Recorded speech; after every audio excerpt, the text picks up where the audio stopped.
So as you know that every chapter in Game of Thrones book is told from a specific character's perspective, this one is from Catelyn Stark, the wife of Eddard Stark. In this chapter, we not only explore her emotions and beliefs, but also get a deep insight into the way the north and south of Westeros differ in traditions, faith, and even in how they mourn and prepare for danger. Catelyn Stark had never liked the godswood in Winterfell. It was dark, silent, and ancient, completely unlike the bright, blooming, garden-style godswood she grew up with at Riverrun. Hers was a southern faith, full of light and incense, centered around the 7 gods. But here in Winterfell, the gods were old, faceless, and their sacred place was a thick, shadowy forest that smelled of damp earth and old secrets. Still, she knew exactly where to find her husband. Whenever Ned took a man's life, he came here, to sit in silence beneath the heart tree, a massive white-barked weirwood with blood-red leaves and a carved face that always seemed to be watching. When she reached him, he was cleaning his great sword, Ice, in the still black waters beneath the tree. The sword was huge, Valyrian steel, passed down for generations, used just that morning to execute a deserter from the Night's Watch. The man's death had clearly weighed on Ned, but he remained steady. Their conversation began gently. Ned asked about the children, and Catelyn replied that they were in the kitchens, debating names for the wolf pups they'd found earlier. Here, Arya, Sansa, and Rickon are also Ned Stark's children. Arya and Sansa were excited, Rickon was unsure, and Bran had seen the execution and handled it bravely. But when Ned asked if Rickon was afraid, Catelyn admitted yes. Ned didn't dismiss it. Instead, he reminded her he must learn to face his fears. He will not be 3 forever, and winter is coming. These weren't just words to Ned. They were the Stark family words, a warning, a philosophy, a truth that lingered over everything in the north. He spoke next of the man he had executed. He was the 4th this year, Ned said grimly. The man had gone mad with fear, talking of strange dangers in the far north. Ned couldn't ignore it. Even his brother, Benjen Stark, first Ranger of the Night's Watch, had written about the dwindling strength of the Watch and increasing danger beyond the Wall.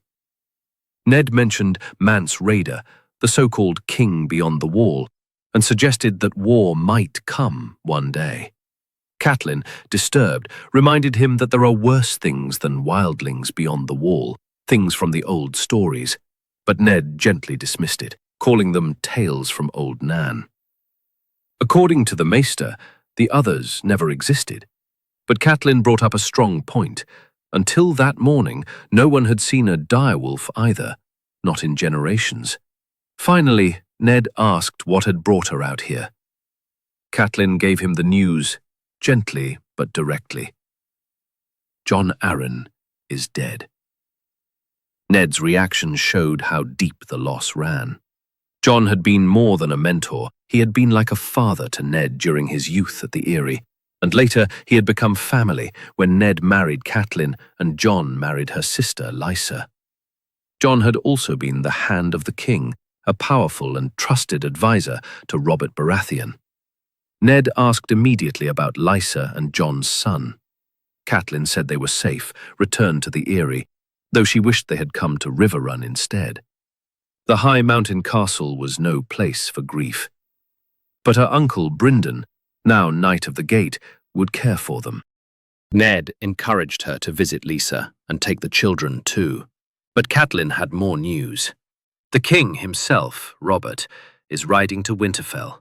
This changed everything. Ned was shocked and then excited.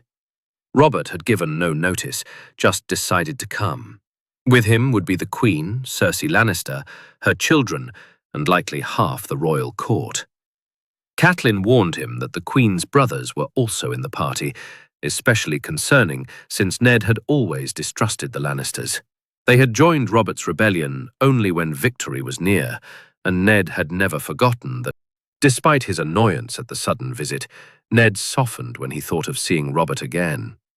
They had once been like brothers. Still, Catelyn couldn't shake the unease inside her. She had heard troubling things, a dead direwolf found in the snow, and an antler broken off in its throat. A bad omen, if ever there was one. But Ned dismissed signs and portents. He was practical, loyal, and focused on what needed to be done. He spoke of feasts and hunting, of sending an honor guard to escort the king's party from the King's Road. Catelyn reminded him to be careful with his words around the Queen and her family. Prince Tommen, who had been just a baby last time Ned saw him, was now 7, the same age as Bran. Ned made a joke, but Catelyn stayed serious. The Lannister pride was sharp, and she didn't trust them. The chapter ends with Ned holding her hand, thinking aloud about preparations, and grumbling about how little warning Robert had given. But it was clear, something big was beginning.